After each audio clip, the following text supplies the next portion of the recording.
It was a couple of years ago or more when I was first happily asked to be a part of the Mac faculty. And it happened that the year that I was asked to do it, this fella showed up. And I remember coming to class one day, expecting perhaps that the students were going to be all alike, thinking about whatever reading we had for them. And they were all watching a video.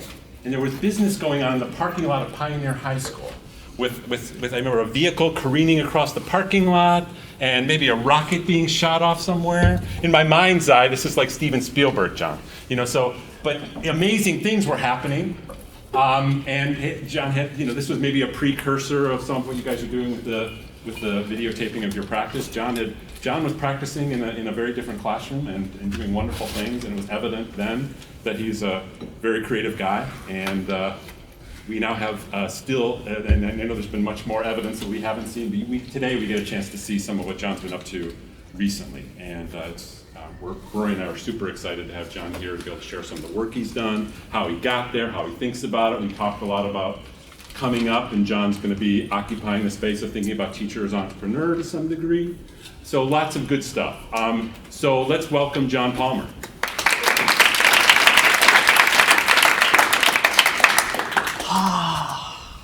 Ladies and gentle people. Before we begin, we're going to talk about the word gentle people. I've been using the word gentle people now for approximately 13 years. And about a year ago, I decided to look it up. It is a word. It's a formal meaning for gentleman, but it refers to all genders. I didn't make it up.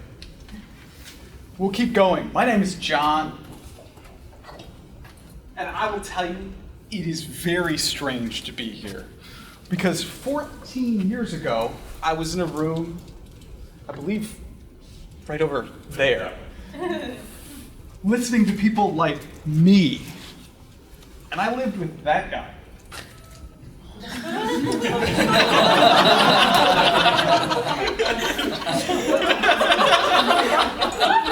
(710) South Division, Michael Hoffman, Chris McCleary, and I were housemates.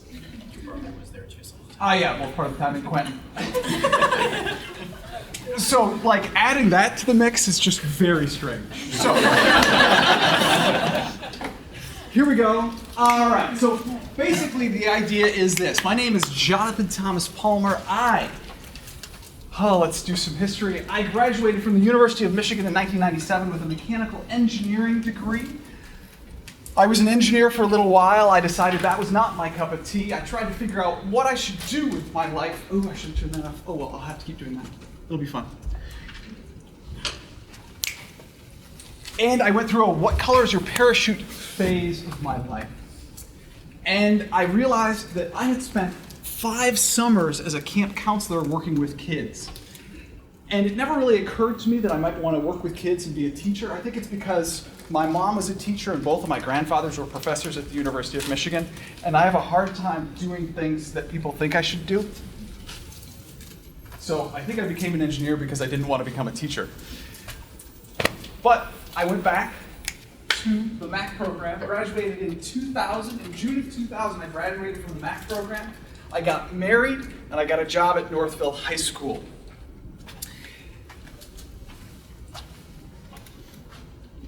I got to share, I have kids. This is Geneve. She is 10. She loves swords and fighting. This is my other daughter, Ryan. She is 8 years old. She loves princesses. It's a wonderful combination. This is my wife and me in a rare moment where someone's actually taking a picture of the two of us. We're filling water balloons, in case you're curious. This is a picture of me 14 years ago when I was student teaching. And I'll tell you, the stuff on the board where it says me, I still do that lecture. I did it for 13 years. That right there, that's my airport example. It's to introduce vectors. The stuff that you're coming up with now, you're going to continue to use and you're going to build on it. It's going to get better, but you'll still have what you started with. This is a picture of some of my cohorts taken in something like this. In the middle is Martha Hale. She is a teacher at Huron High School, a science teacher, and she lives a block and a half from me. This is Steve Armstrong, my mentor. So, we're going to talk about my teaching experience and how I ended up becoming flipping physics and that whole journey. I do not really have a PowerPoint. This is actually just preview in Mac with a bunch of pictures. I have an idea of things that I want to say, but mostly I want to answer your questions. I want you to tell me what you want to hear. I have a plan, sure. I've already had a couple questions which I will be answering as we go through. Okay? But if you have a question, what's your name? Ben. I expect a question from you.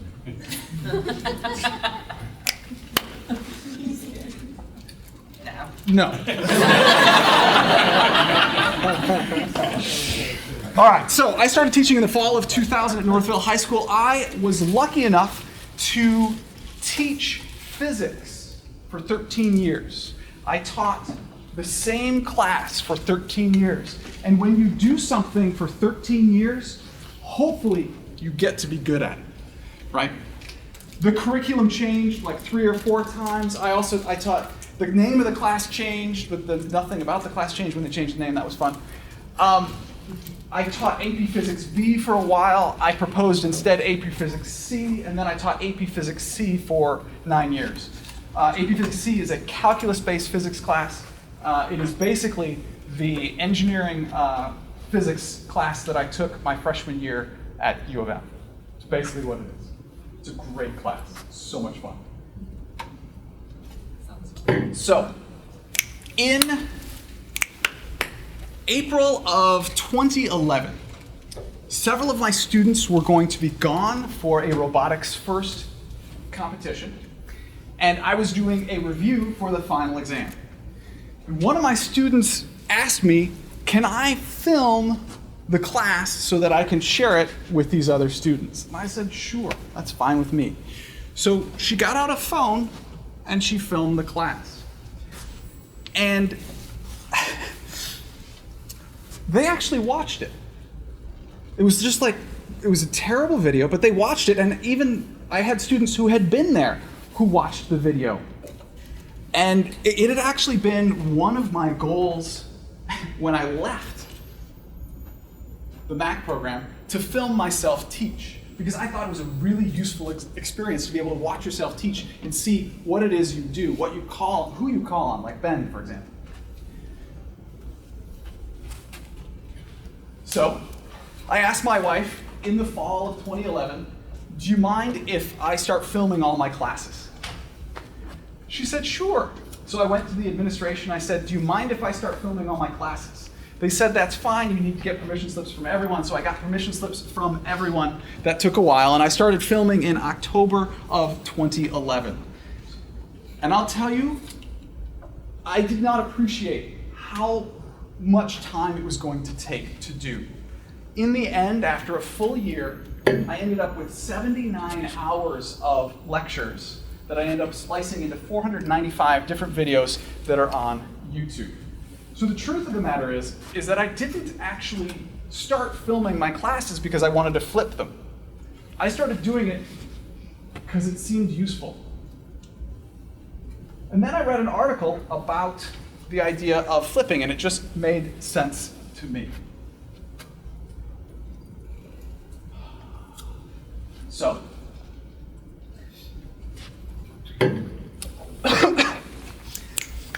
in January of this year, I started flipping both my classes. And what I started with are videos that look like this. This time, you get to do it on your own. Read the problem, translate the problem, solve the problem. I will be wandering around. Shortly, we will solve it together to make sure everybody understands. So, if you can imagine, this is what all 79 hours of my videos look like. They're taken from the back of the room, and all right, Katie, please give me. It's just me lecturing, right? That's all it is. And it's not all that clear.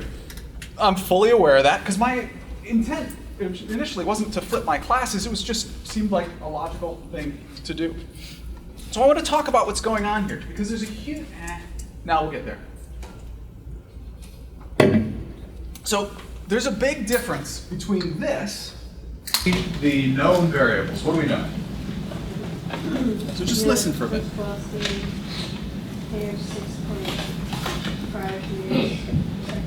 I'm sorry, the what velocity? The first one. So it's just as exciting as any lecture you've seen, right? But the thing about it is now you're sitting at home watching it. And I will tell you that flipping my classes, one of the hardest pieces, which is the same as it always is, was to get my students to do the homework, which is to watch the videos.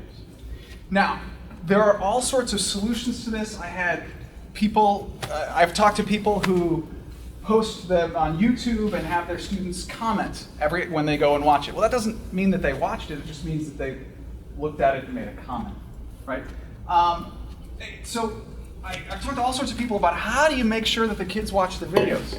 Well, I'll tell you what, you know, right? Because what you do when you have a flipped class is you have interaction with the kids. And it takes like a 1-minute conversation with a student to know whether they watched the video or not. Because they either understand or don't, or they have questions about what they didn't understand. So I never had issues with that because it's readily apparent.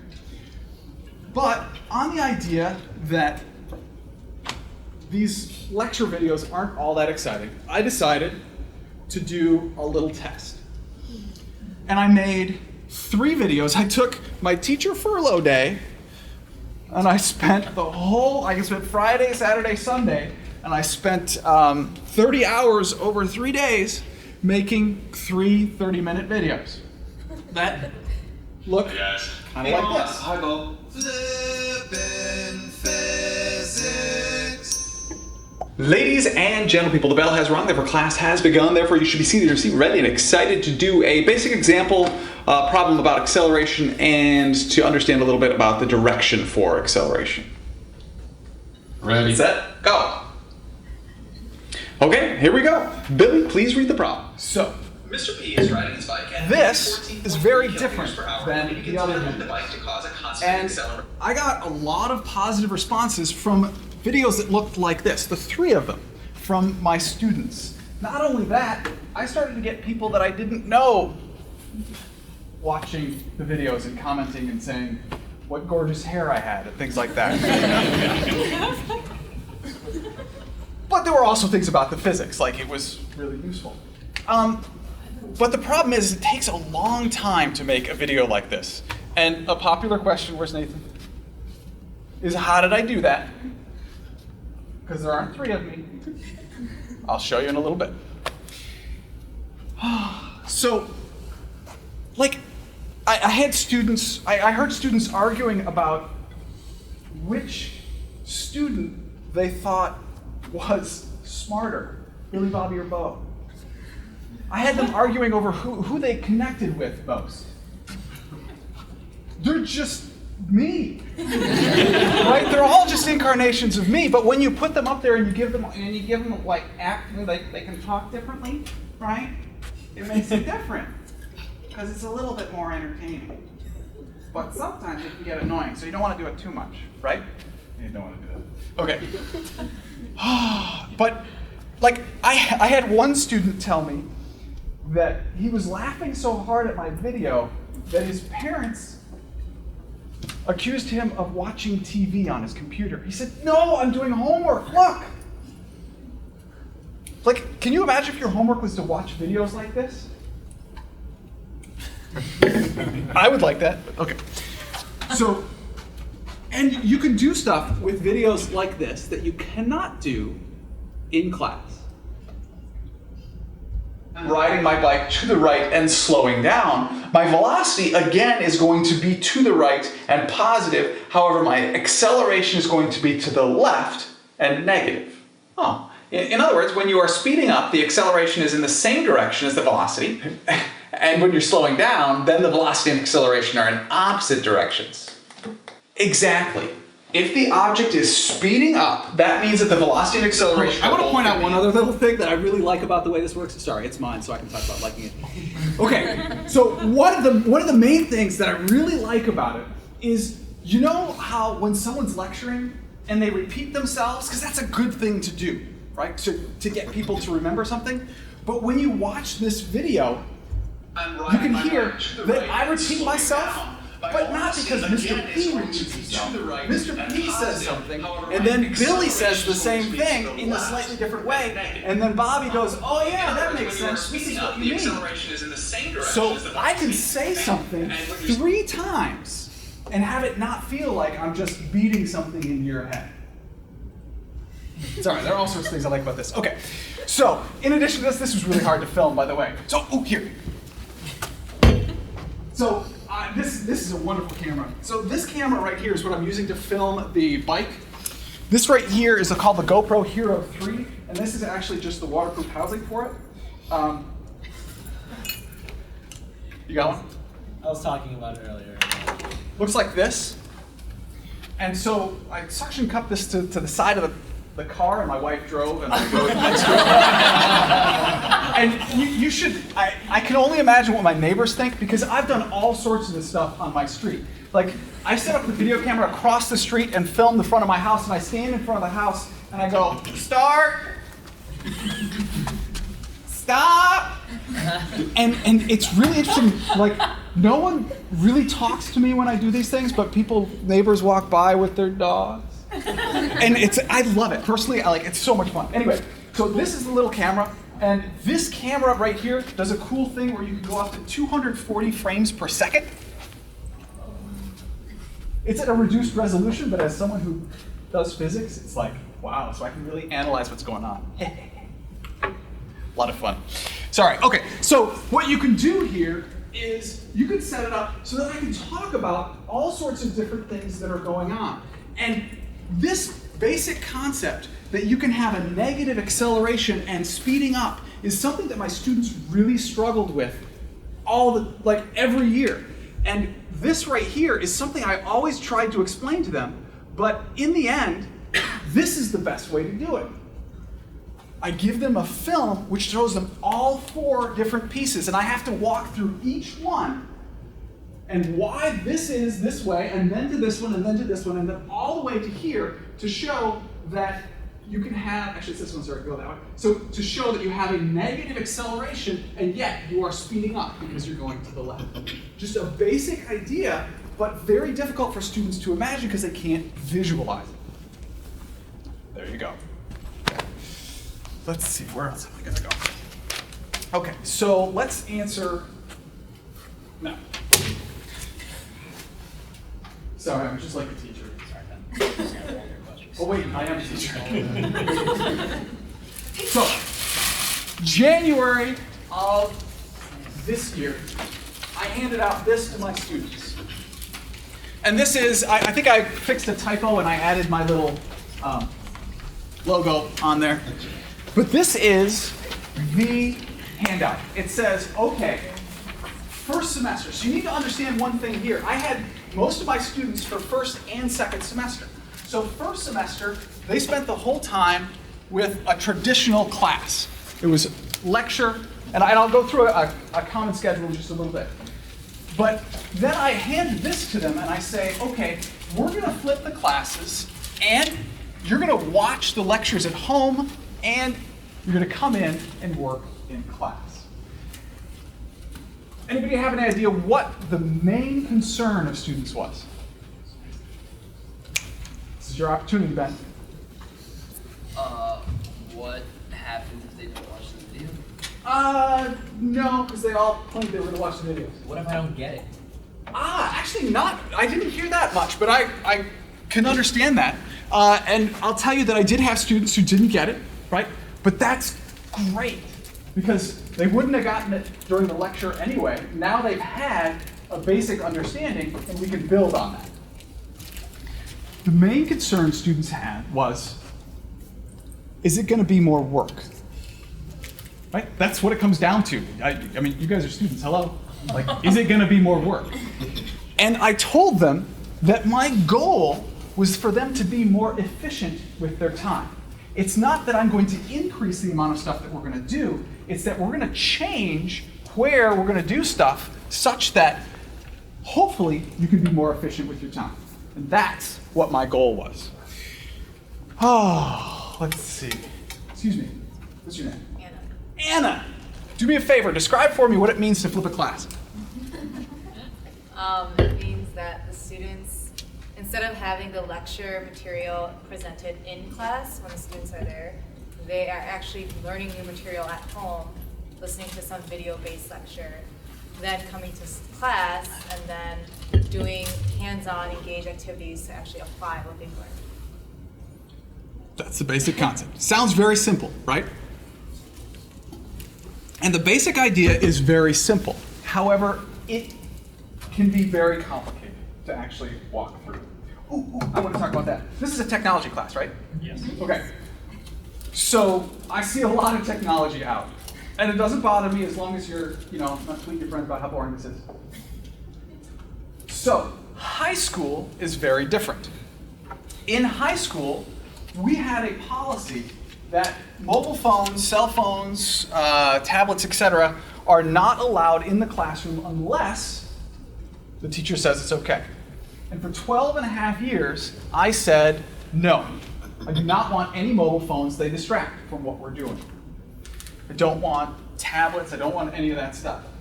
If you read on that sheet of paper, I completely reversed it, 180 degrees. I took the sign that said no mobile phones in this class, and I took the word no off of it, and I took the little mark across the phone, and I took some tape, and I drew on top of it so that there was a phone.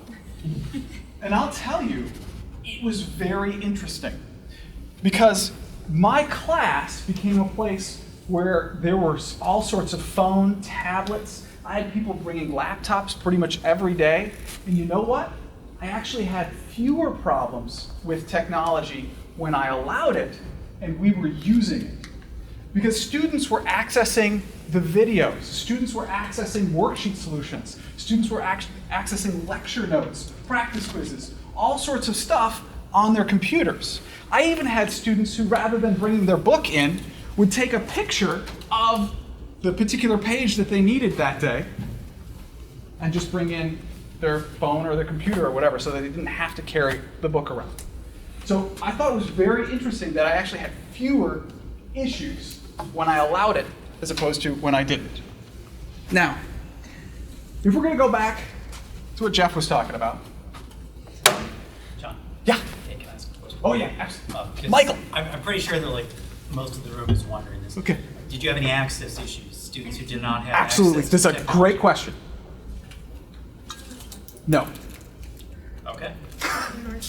Exactly, and I think it's the demographic I was working with.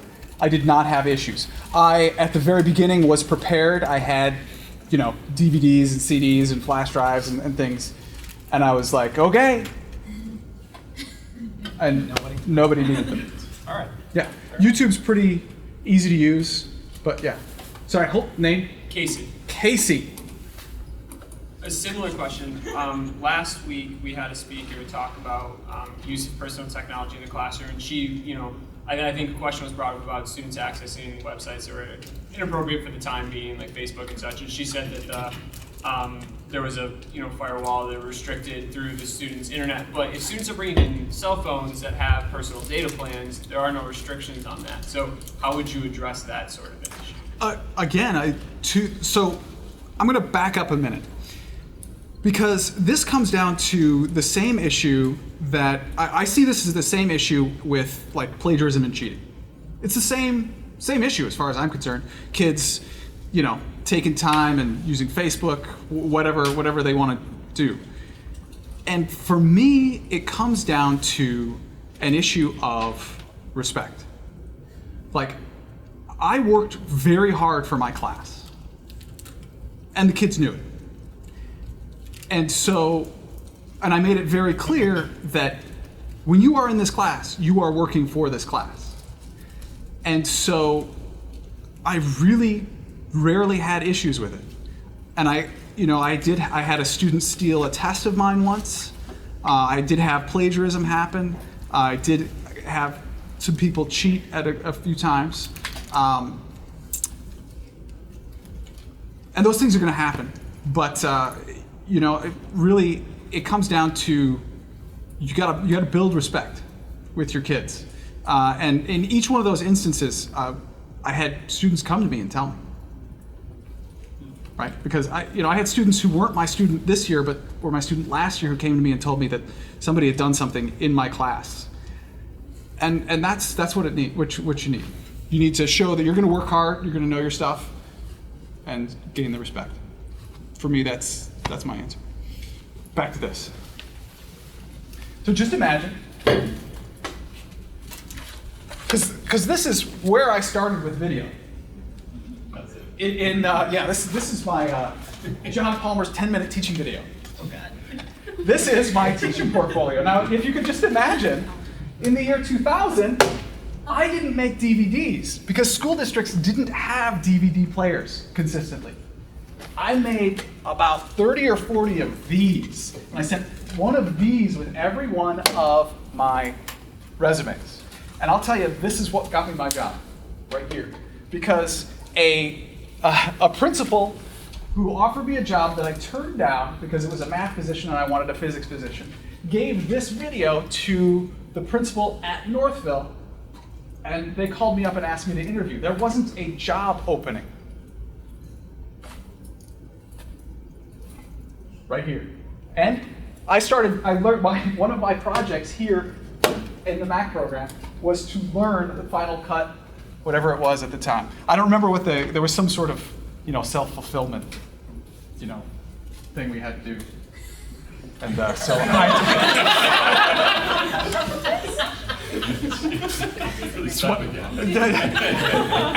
but this is what I learned. And I'll tell you that it started me with video editing, and I've been video editing ever since. Okay, so let's go through the question that I get all the time, which is let's go here first.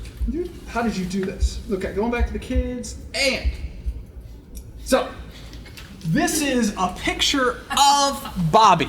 Now, just so you know, there's only one of me. So when I film, I can only film one of me at a time. And my students also had issues with this. There's only one desk. I don't know why, but there's only one desk. So now, this is a picture of what Bobby sees when I'm filming.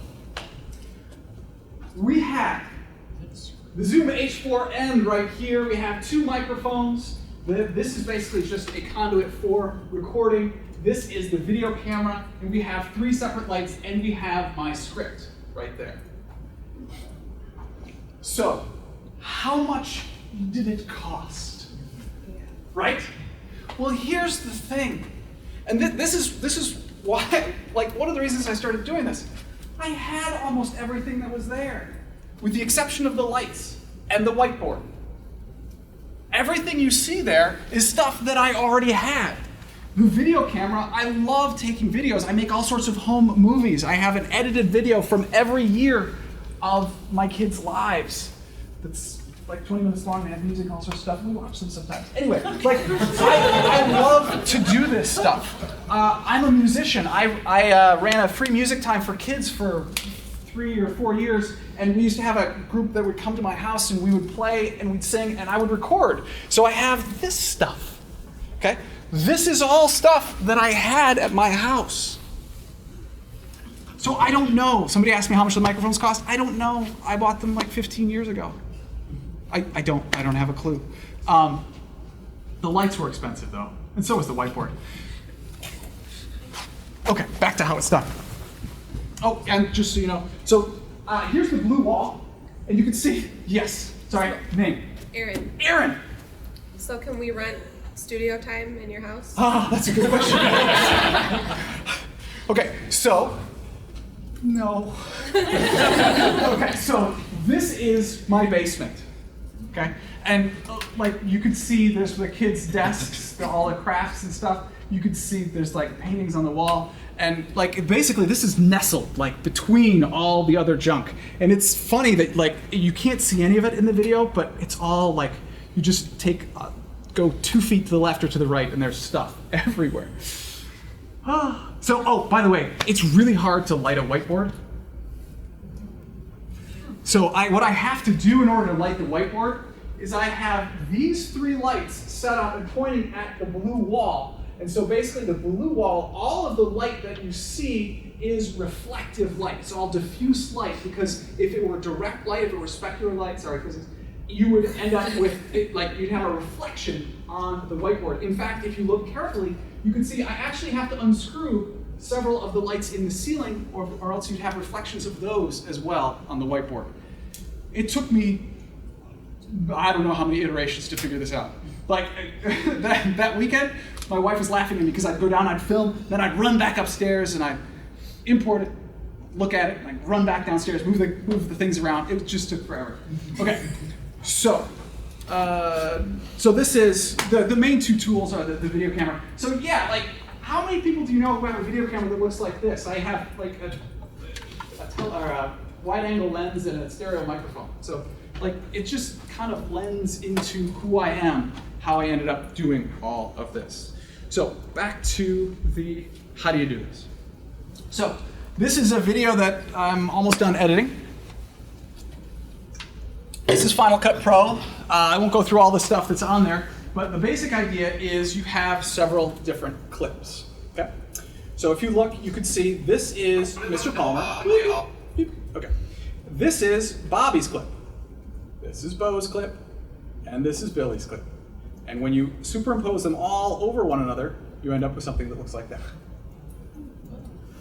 And it's like, it's somehow disingenuous to have it be that simple. It's not. Oh my, it's like, I should take like 5 minutes to describe that because it like the light. I don't know. It's just I can't describe it. But anyway, it's also a lot of fun to try to do these things where like one talks and then the other talks. Like you can see here. It was something having to do with the acceleration of the object. Yeah, the acceleration was negative 9.81 meters per second squared. So if you can imagine, I'm just sitting there, there's no one next to me, and I'm going, yeah, what he said, right? Somehow I ended up being an actor. Yeah, I don't know. It's kind of fun. Yeah. Oh. Sorry, quick question. I'm just trying to understand, like, when you're sitting there talking to nobody, how you know at what moment you need to be doing that. Okay. So I will tell you that I've had a lot of practice doing it. So I have the script, and I have like Billy, Bobby, and Bo's parts, right? And it'll say Billy's part. So Billy will say whatever he's supposed to say, and then he'll look over and he'll look at Bobby, and he'll think in his head, sorry, third person, whatever Bobby's line's supposed to be, and then he'll turn and do his line. Okay. And so you're just like guesstimating. Absolutely, it's total guesswork, and it's hard to tell because you don't do video editing, my guess, professionally.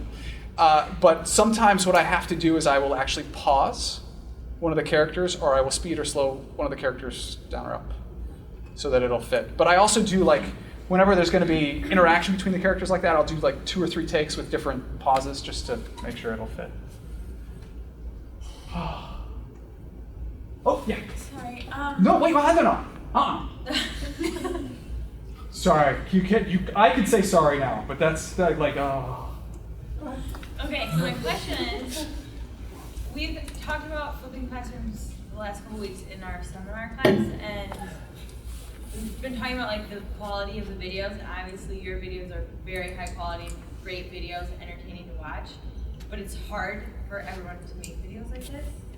So, how do you flip a classroom without making videos like this and keep the students engaged with the videos at home? It's a great question. I don't have you're not gonna like my answer.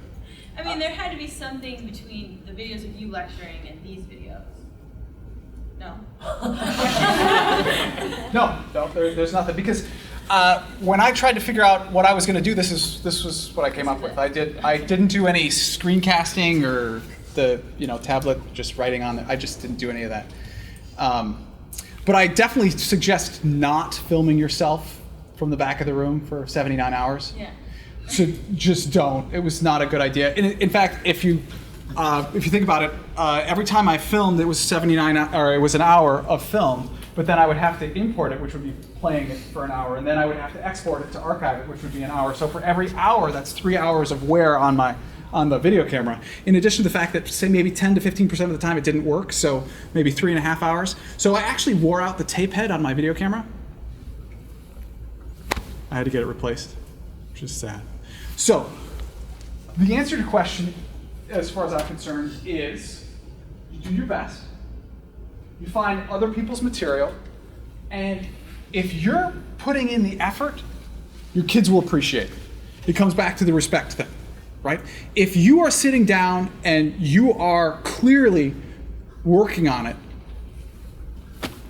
the kids are going to watch it. But I would also suggest trying to find some other people's stuff, because there's also a lot of, it can save you a lot of time. I mean, this does take quite a bit of time. The way I do it, just a second, the way I do it, I'm estimating it takes me about 2.5 hours per minute.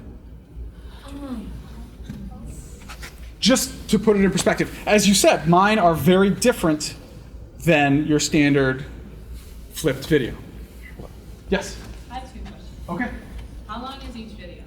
Okay, there is no set answer to that question. I have videos as short as 3 minutes. I have one video that went for 27 minutes, which is too long, but it was one continuous problem. And I could have just cut it in half or something like that, but that's the way it is. And I think that's more true in physics than in others, but really they should be shorter. Okay. My target is like 7. For one night? Oh, so for them to watch in one night? Yes. Okay, I'm not going to answer that question directly. I'll answer that when we get a little bit farther. Okay, my second question yeah. is, you've already done a full year of this, is that correct? I did half a year. So once you complete a full year, are you going to continue making new videos, or are you going to So, use your... great question. I am no longer a classroom teacher. I quit my traditional classroom teaching job, and I'm a business of one. I've actually applied for a trademark, flipping physics, because this takes way too much time. This is my full-time job at the moment. I wake up in the morning, I write scripts, I film myself. I filmed myself today. I wrote a script, I filmed it. I am just going to continue to make videos for as long as people will watch them. But that's very different than being a traditional teacher. It's a teacher as entrepreneur. I gotta move faster. Go. I forgot my question now. That's okay. We can go back. But I think maybe it'll be answered if you talk more about how you, like, kind of the pace at which you went with your students in terms of, like, when did you have them watch a video every night, and then, like, how did the day go? How did the day go? So it comes back to, what does flipping mean? It's very simple. They do the stuff that they usually do in class at home, et cetera, et cetera. So I found that it was very complicated to try to actually, think my way through what a flipped class actually looks like. So what I want you to do with this sheet of paper, because there's too much information on here at the moment, is to fold it down the middle so that all you see is one side. So you're just going to look at the traditional side. So what we're going to do, which hopefully I think will answer your question, is I'm going to walk you through what my class looked like in a traditional setting and how I changed it. Okay? So, traditionally, here we go. So what you're looking at is one chapter. I just took chapter 15, lenses and refraction, and just walked my way through it. So this is what I did this last semester. So you can see, at home, their job was to read the stuff from chapter 15 and study for the quiz for chapter 14.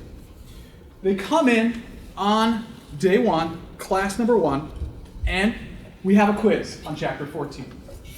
Now, I have 87 minutes classes at Northville, so when you think about what's going on. It's 87 minutes, an hour and a half, which is a lot longer than a normal class. And then, after my 30-minute quiz or so, we would then have approximately an hour lecture on chapter 15. Then the kids would go home, and they would do the homework, the bookwork problems. That would be their homework for that night. Then they'd come back to class. We'd do another lecture on chapter 15. This one was, I think, about 30 minutes. And then they would take data for the lab. Next, at home, they would analyze the lab data, and then they would do more homework problems. Then, the next day for class, at the start of class, the lab would be due. Because I don't have time. There's no time to talk about the lab. We had time last time. I'm sorry. We have to keep moving. I do a review exercise. And then we'd start a worksheet that was due at the end of class. Then the kids would go home, and they would go over the worksheet solutions, which I would post online. And then we would then we would go and they go home and analyze the lab. They'd study a practice quiz. I had a practice quiz, and this practice quiz solutions for every quiz. And then they'd have to read the stuff for chapter 16 so that they're prepared for after the next quiz, which is at the beginning of class. That's the traditional schedule. Flipped. So flip the sheet of paper. Now, you'll notice it's actually slightly offset. Because now, I can have the quiz at the end of the previous class. And so now we can start the class with stuff from chapter 15. They read, they watch the lecture at home. Then they come to class. And they have time to work on the homework problems in class, and they have time to work on the lab.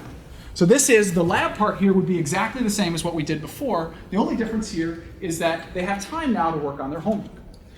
Then they go home, they read again, watch another lecture, and they come back to class. Now, notice, in the traditional class, and this took me a while to figure out and to work around, the lab was due at the beginning of class.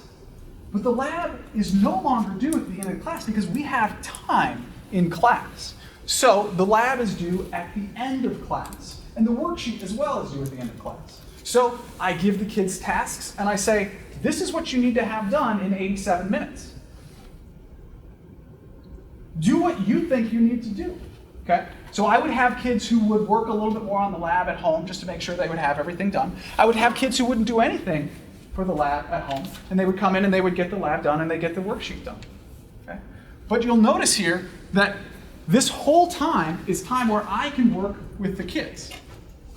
Then they go home, there's the review lecture, they go over the worksheet solutions. Now, the next day in class, the review exercise. Now, there are a few things that under a flipped model you're still going to do. There was just a review exercise that I felt was something that we needed to work with. And then they can work on the homework and they can work on the second lab.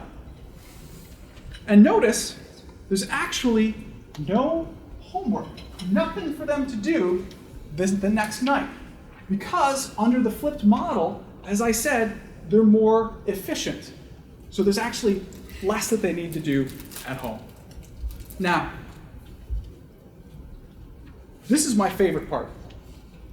Now, instead of having the quiz at the beginning of class, I have the 30-minute quiz at the end of class. And students can study for the quiz in class. There is no time that a student is more motivated to study than right before a quiz. Agreed? So I've taken and moved that from at home, where they're trying to study on their own, to they get almost an hour in class with me there, where they already have the solutions, where they can ask me questions and they can work through it. And they can work through their bookwork problems, or whatever it is that they need to do to help them study for the quiz. Yes? Have you taken any data on how students have done on... I'll get there. I got data. All right. Oh, don't you worry. I got data. No, you would. Yeah. At first, was there a hard time getting students to actually do the worksheets and stuff in class? 'Cause I know a lot of the times, like, my students are like, oh, I'll just do it at home. I want to talk now. But here's the thing. You'll notice that I have the worksheet due at the end of class. So I always organized stuff with that in mind. Because I'm the same way. I mean, come on. It's not due till next time. Yeah, but I'm not going to do anything. So yeah, I specifically organized it such that here's the worksheet, it's due at the end. Here's the lab, it's due at the end. So it was always that way. But you'll notice as well that there's a difference in stress level as well. Because when the lab is due at the beginning of class, I would have kids rushing right before class, trying to come and ask me a question, and then turn it in. It was a, ladies and gentlemen, people, the bell has rung, therefore your lab was due. Please notice the past tense on the statement, because the bell has rung, therefore your lab was due. It's like I had to say it over and over again, because they would always be struggling to try to get it in at the bell. But it's different now, because it's due at the end. So I would have kids, and I would just have a table, and it's like, when you're done, just put it on the table. And I would have kids, and halfway through the class, I'm done. I just put it on the table. It was a lot less stressful. Yes? When they're at home watching the videos, have you ever provided like some sort of sheet where they write I down provide all their questions lecture notes. Okay, so, well, is it their own, or do you give So, them like a form? I give them lecture notes, and I have students who choose to take some of their own notes. I also had students who would write down their questions. But I never had like form questions that they would fill out while they're working. Well, no, I mean like a form, a piece of paper that has like a spot for them to write down their own questions, and like a spot for them to take notes or whatever, where it's like an actual. No, I never did do that. Guided notes, yes. Guided notes. I never did guided notes. Okay. Yes. Could you walk me through a scenario where if there was a majority of the class, or even a solid portion of the class that finished the lab or exercise in class with plenty of time to That is a great question. And I will tell you that I design all my worksheets such that 99% of the students can't get it done. Because I abhor wasting time, right? And I'm not going to waste your time. So I give you something that is too hard for you to do. You're not going to get it done. But I will make a deal with you, my students. As long as you are working hard, I will pick problems to grade from this worksheet that will be advantageous for your grade. If you guys are not working, I'll pick problems that will be disadvantageous to you. Right? So I specifically organize it such that they won't be able to. And it was a target too, because every once in a while some kid would get it done with like 2 minutes done. And I would also, worksheets are designed for them to learn, right? So it's not just getting it done. I would have the solutions and I'd be wandering around and helping the kids understand if you got it right or wrong. So it's not just getting it done, but getting it done right. And the kids loved it when they get it done every once in a while. Good question. Yeah? So what about walking through a situation where most of the kids did not watch the lecture and you have this great activity plan, but they just have no clue what's going on? Have you had that happen? Once. I got very angry. How did you respond? How did I respond? Yeah. Very angry. Was there some way that you had to like encourage them or motivate them to actually? I got very angry. and that's what I'm going to tell you. I got very angry, and we walked through. I talked about the fact that you guys are now behind. I mean, this is not my responsibility. It's your responsibility to do your homework. So you only had a full class respond like that once, and Yep. then after that they just were responsible from then on? Pretty much. Wow. Very angry. I don't get angry very often. But what did you do during the class period besides be angry? Did you teach? So, yeah. No, here's the thing. If the kids don't do it and you're like, oh, I'm sorry you didn't do it, here you go. I don't know why Irish is.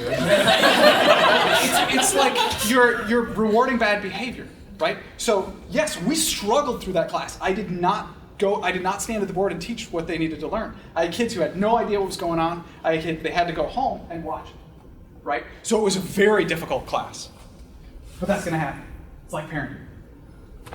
It is. How would you respond to, let's say a teacher was trying to do this and that this was happening over and over? Like then, how would you try to mitigate that situation if the students were just not owning up to it? So here's the thing. The reason the students own up to it is not just because I got angry. It's because their grades depend on it, right?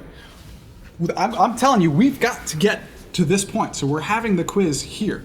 And if you're not ready, I'm sorry.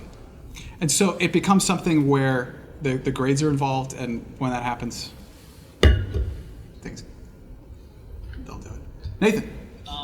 You had mentioned that you're going around, you're helping them with their bookwork as they're going through. You've got the answers, you're helping them out. Does this help? Have you found that this helps you in your grading process? You're able to give a lot more feedback? Oh, yeah.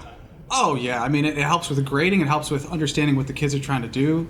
I mean, it helps you tailor what you're going to do next. I mean, like the whole idea with the flipped model is that you're constantly talking to and working with the kids. I mean, I got to know the kids better second semester than I did first. Yeah. Wow, keeps going. Yes. Was physics a required course? No. Did you have any students who were trying to slide by without, like, they were just trying to do the work in class and they could actually do it without watching the lectures? Yes. And how was that? It's okay. That was fine. I mean, do you have kids who don't do the homework and do fine? Do you have a problem with that? Sometimes, yes. Well, as far as I'm concerned, if they're understanding the material and they're doing well, does it matter that they're not doing all the problems I assign? I never actually graded homework, bookwork. Like, I would assign it and provide all the solutions and all that, and it was an optional thing you could turn in if you wanted to. What if the work they were turning in wasn't necessarily, because you have this opportunity for students to work together in groups, and what if the work they're turning in isn't actually have integrity because they maybe they're sliding by because they're working with others, but they don't actually. But this is again something you know. Right. Just because of the interactions. Yeah, absolutely. I mean, I made it a goal every class period to make sure I communicated with every student. All right, let's talk numbers. I think. Yeah. Okay. Here we go. No, I'm not gonna hand that out yet. Okay. So. Data, you said, I bet you have data. Okay, so what you're looking at here, so remember 2012, 2013. First semester, traditional, second semester, flipped. So what I needed to do was to compare how the students did first semester to second semester based on traditional versus flipped. So what you're going to look at here, this is just the background data. That bothers me. Same kids? Let me get there. Okay. So this is, I do quizzes, and I had to change my final exam because the school district decided that all final exams need to be multiple choice, so I couldn't do that. So what I did is I took every quiz that every student took for 4 years, and I compiled the data. Okay. So this is second semester of the last year. Okay. And then this is first semester, this is second semester of the year before, and you can see I have all sorts of data. Okay, so 3 years of traditional classes. This is before I flipped. Because what I needed to be able to see here was, what's the difference between first semester and second semester? And you could see the students always did better second semester. I could come up with 2 reasons why this is true, and I talked to students about it and they agreed with me. 1, I have students who quit first semester to second semester. They just drop because it's too hard. They decide, I can't do it, I'm graduating, I don't need this. Also, second semester had 3 chapters that are much easier than any other chapters that we do. It's just the way it is. Couldn't do anything about it. So they always did better second semester. And I'll show you, I'm not lying with data. It always bothers when people lie with data.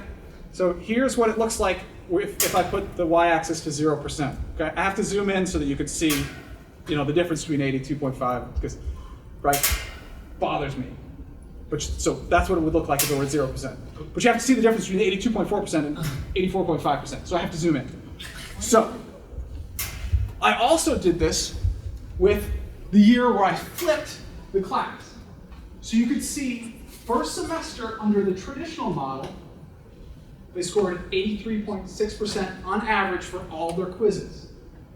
Second semester, their average grade was 86.8% under the flipped model.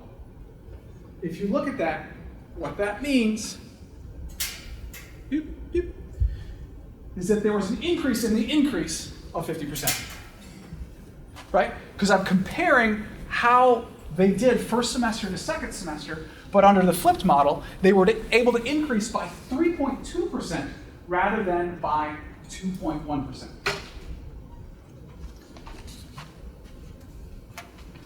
Is it statistically significant? I don't know. I'm not a stats major. I just compiled a whole bunch of data. In addition to that, I took a survey.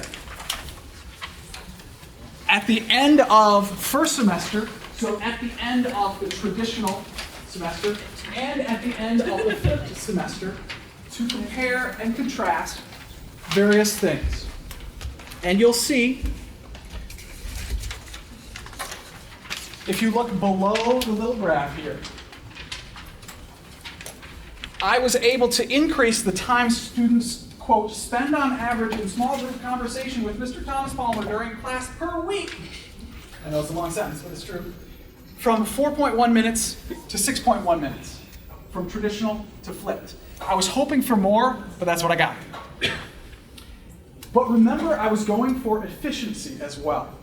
So, in addition, I was able to reduce the time students, quote, spend on average working for, it was called college prep physics, outside of class per week, from 3.1 hours first semester under a traditional model to 2.3 hours under a flipped model second semester.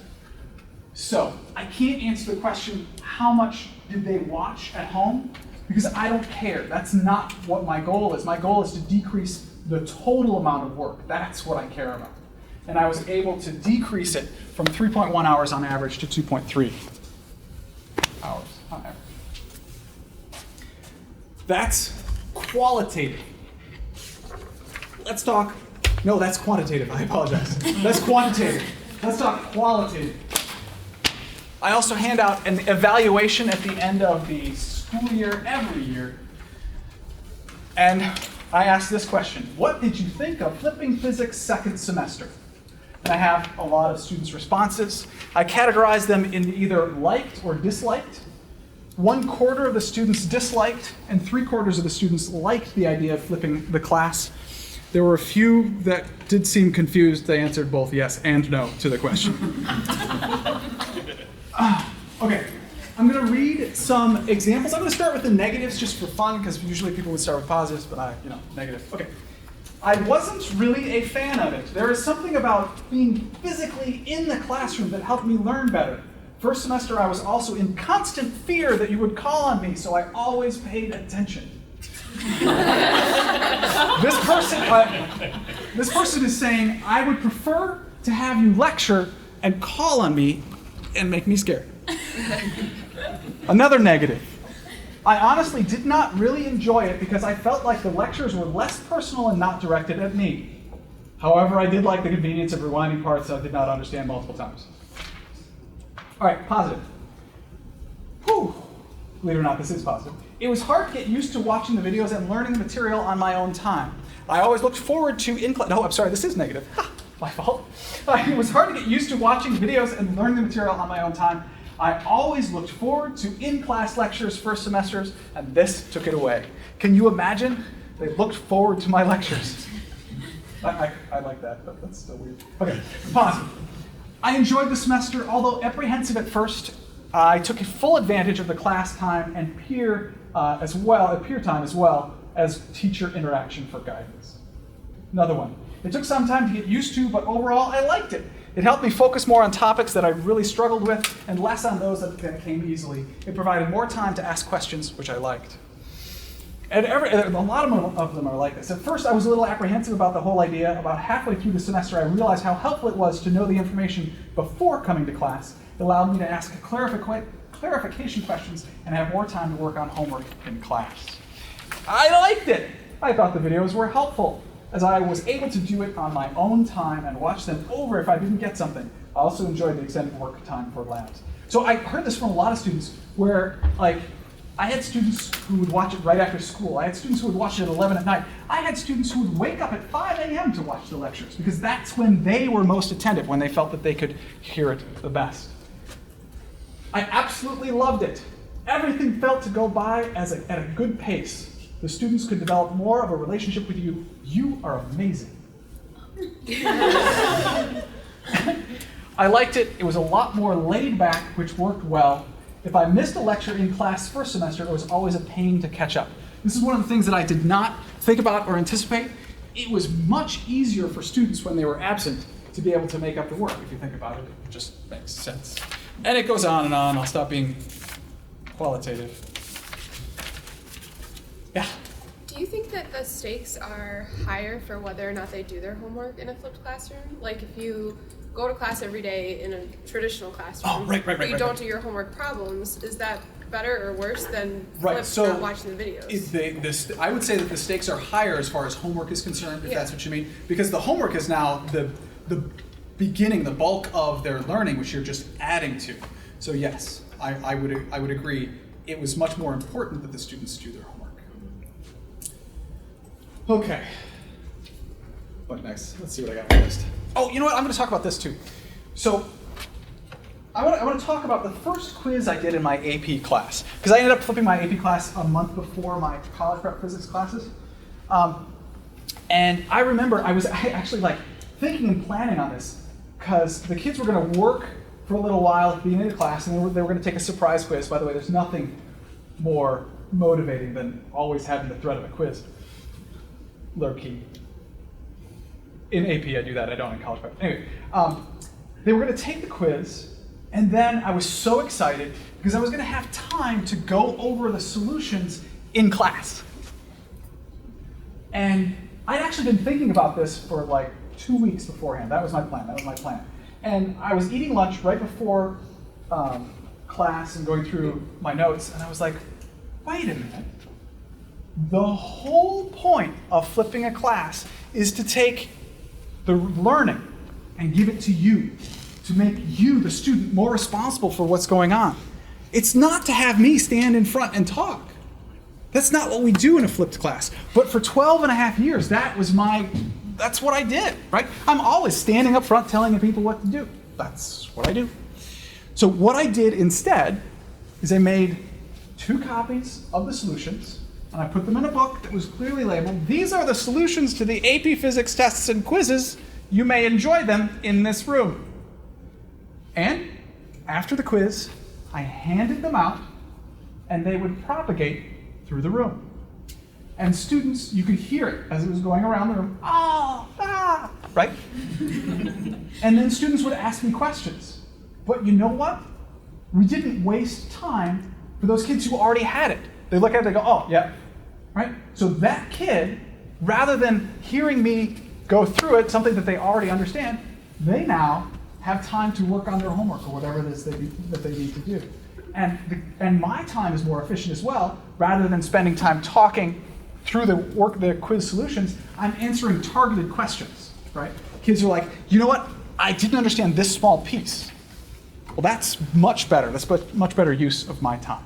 But it was really interesting how difficult it was for me to get that in my brain. Like, you are no longer standing up there. You are out here. It's just a huge difference. Done that. Question. Yeah. Can you talk a little bit about just sort of for you, obviously we know teaching is draining, regardless of how you do it, but can you compare the type of drain that you felt? It's a great question. I will address that. Absolutely. It's on my list. I just didn't do it. Okay. So if you can imagine, and at Northville, we had a schedule where I only had a planning every other day. So every other day, I would go for 6 hours with a 35-minute break for lunch. That was it. So there were days when I would lecture for 87 minutes 4 times. And it was exhausting, right? In addition to that, very, very often in the morning, I would have kids asking me questions. And after school, I would have kids asking me questions. So it was like, it was very tiring. In fact, I lost my voice at least once a semester every year I taught with the exception of the year I flipped, the semester I flipped. Because, right now, my voice is not used to this because I'm talking much louder to try to fill the room. Whereas if I'm over here talking, we can have a small conversation, right? And it's much easier on my voice, much easier on my body. And in fact, I had fewer kids come to me before school and after school because they had time to see me during class. So yeah, it was just less physically taxing, which is really good. Yeah? Just to clarify, that semester when you're doing flipped, were you using those videos that come from the back of the room? So to be clear, yes, I was using those videos. So these ones are for sharing with others to use? Right, exactly. So what I've done now is, as my screensaver keeps coming up, is I'm making videos for other people to use. Yep. So I know you said it's not a great idea to film from the back of the room, but Right. kids still thought they were useful. Yeah, kids still found it useful and did use it, yes. But I would be more targeted. If I were to go back, I probably would have done screencasts rather than this, which takes way too long, and done more targeted rather than just blanket everything. Yeah. So when you're creating the lectures for your students, and as you see the students responding to the material in different ways, and then you kind of are formatively assessing them, and then you're like, oh, I'm going to change my instruction because these kids, may have issues here and here. Then would you have to go back and change your video, or how ahead? Right. So I can't go back and change the video. I mean, I guess I could, but I would deal with it in a much more targeted manner with some sort of in-class activity or a specific group. I would often get out physical materials and have kids manipulate it to understand a particular piece. So that's where that would come in handy. Yeah, it was really interesting. I actually got questions after 12 and a half years. I started getting questions that I'd never heard before from students because they had more time to ask me questions. It was really interesting. I never thought that you could misunderstand something that way. That's something I said several times. Because I'd never heard it before, because they just didn't have time to ask me questions. Ben!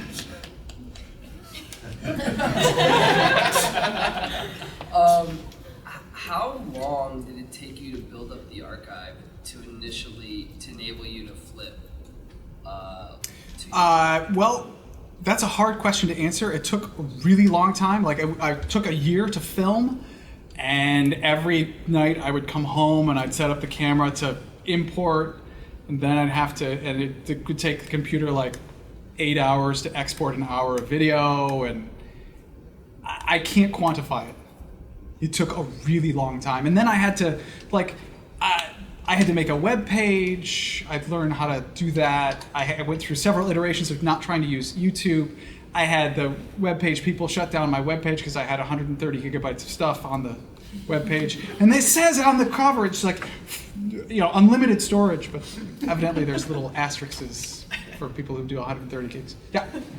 So kind of going off of Anna's question,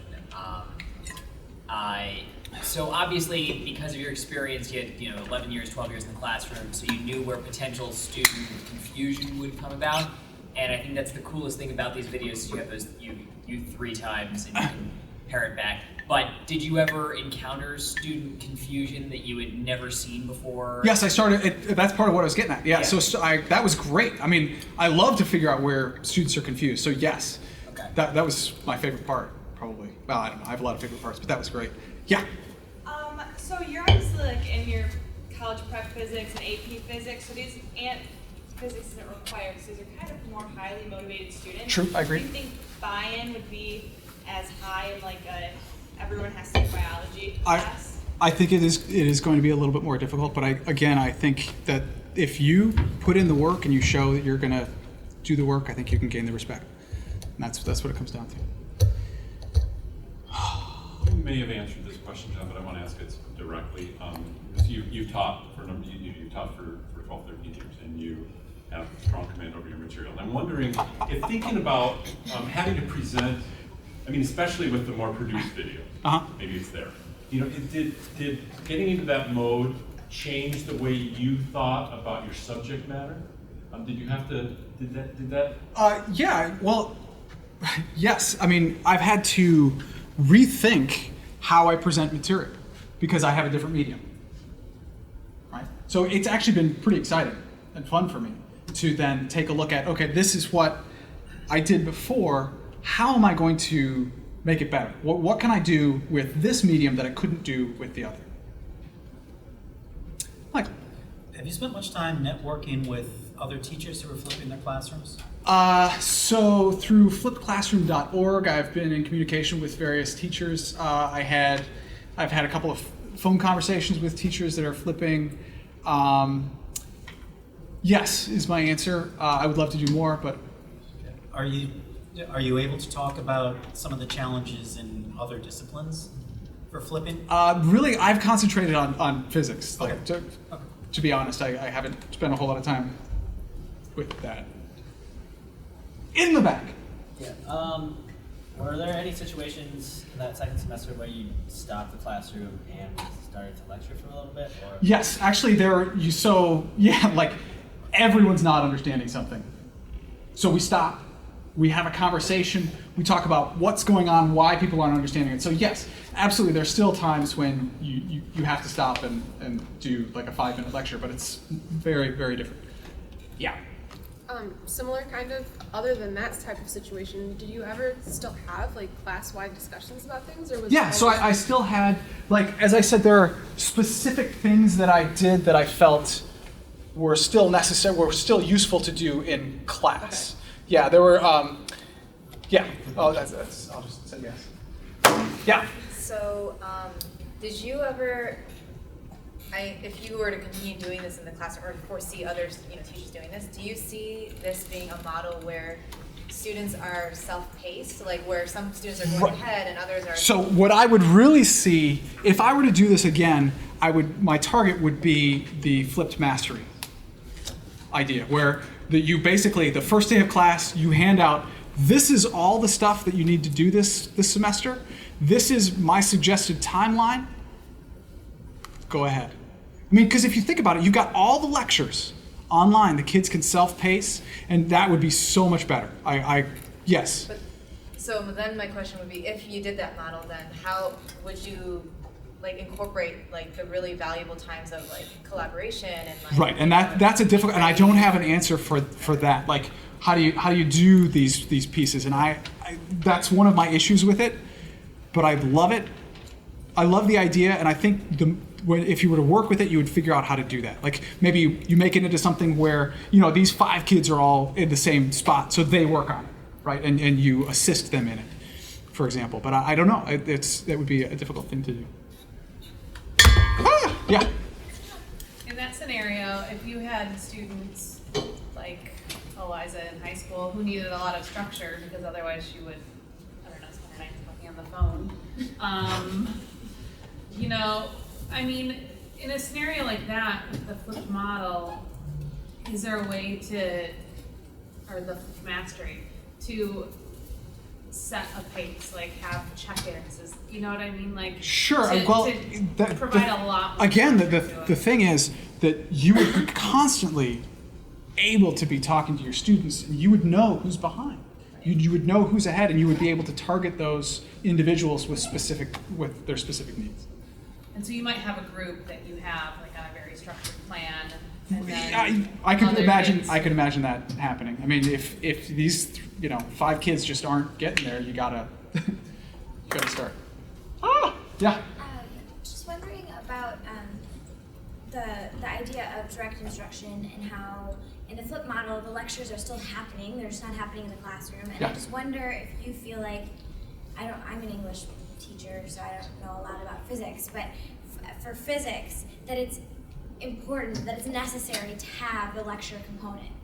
That because I feel like there are people who talk about these other models, right, inquiry-based models that allow for students to both acquire a different form of delivery, right? So the students get the information, but they don't have to have the lecture. Mm-hmm. But it seems that the flip model is sort of still operating on this premise of they need the lecture. Right. One of the things that I've read about the flipped mastery model is that the lectures actually become optional, right? Because you could say, look, you need to understand this material, and here are my lectures. But if you prefer somebody else's lectures, what does it matter, right? So I think that's what it comes down to. I think under the flipped mastery model, you can set it up where whatever the students need, because not every student needs the same thing. Okay, I have 2 things that I want to talk about. I was told to be done at by 6:30. I have 2 other little things. I'm going to do it. This has nothing to do with flipping. However, I remember thinking if I ever go back and talk to people at the Mac program, this is the one thing that I would tell them. Okay? Because I was told about this, and as teachers, we don't generally create, we take something somebody else does and we change it and we make it our own, right? So I don't actually remember what the original suggestion was or story, but this is my incarnation of it. You may take this idea and do whatever you'd like with it. This is the Butter Battle book.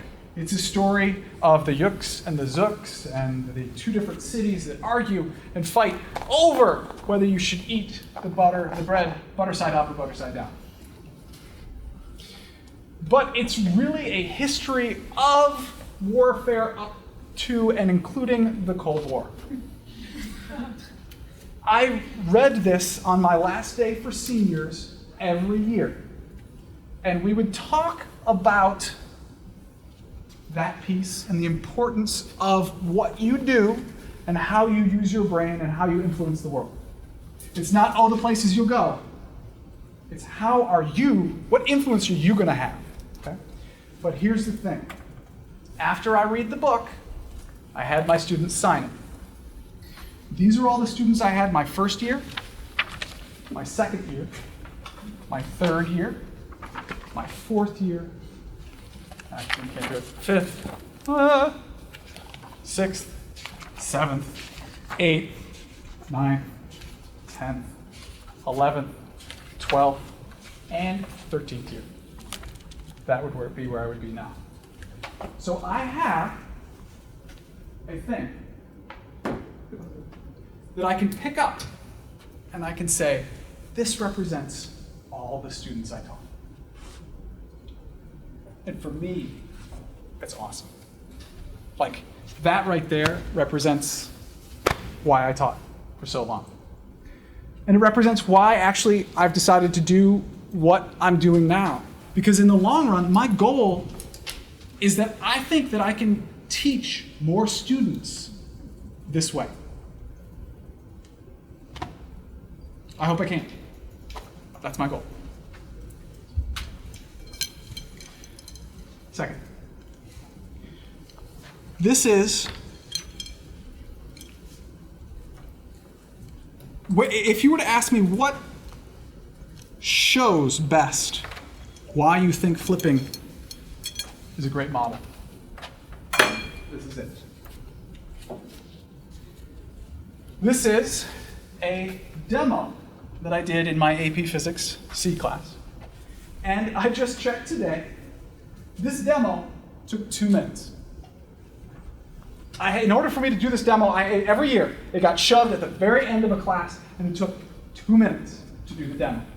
And I would stand in front of the class, and I would do this. I would go, this one falls. Look how fast it falls. Oh, yay, it falls so fast. And then take this one. Oh, look. But this one, it doesn't fall so fast. Okay? Because this one has eddy currents. We're taking a magnet, and we have a increasing flux, and there's electromagnetic inertia and Lenz's law, and electrons moving in circles and all that. I'm not going to go through it. But what I did under the flip model was this. Could you stand up for me? Pull this. Take that. Put it in, oh no, actually let's start with this. Take that, put it in the top. Go ahead. Okay, falls through. Take this one, put it in.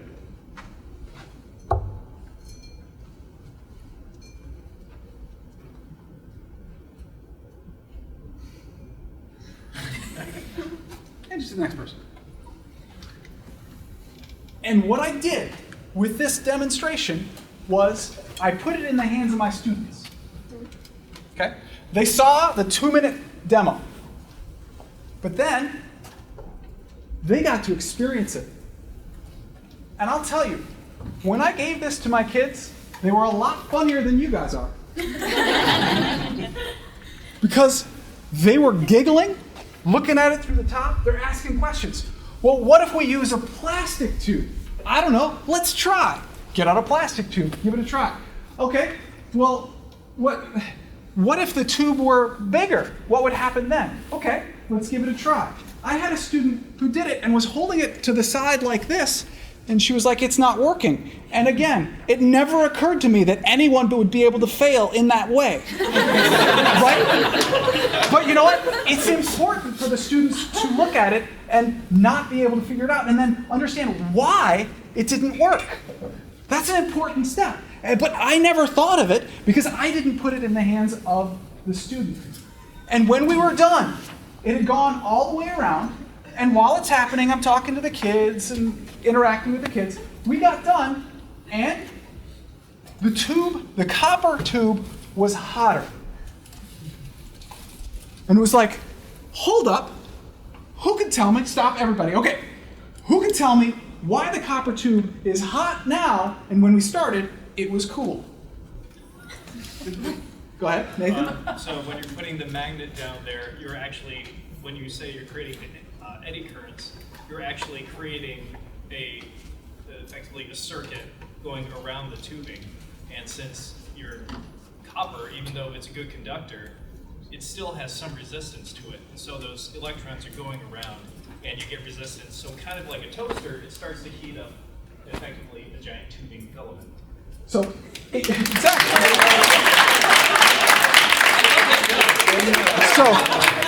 So this 2-minute demo turned into not just a demonstration of this new concept, but also a review of an old concept. And it was in the hands of the students. And that is why I flip my classes.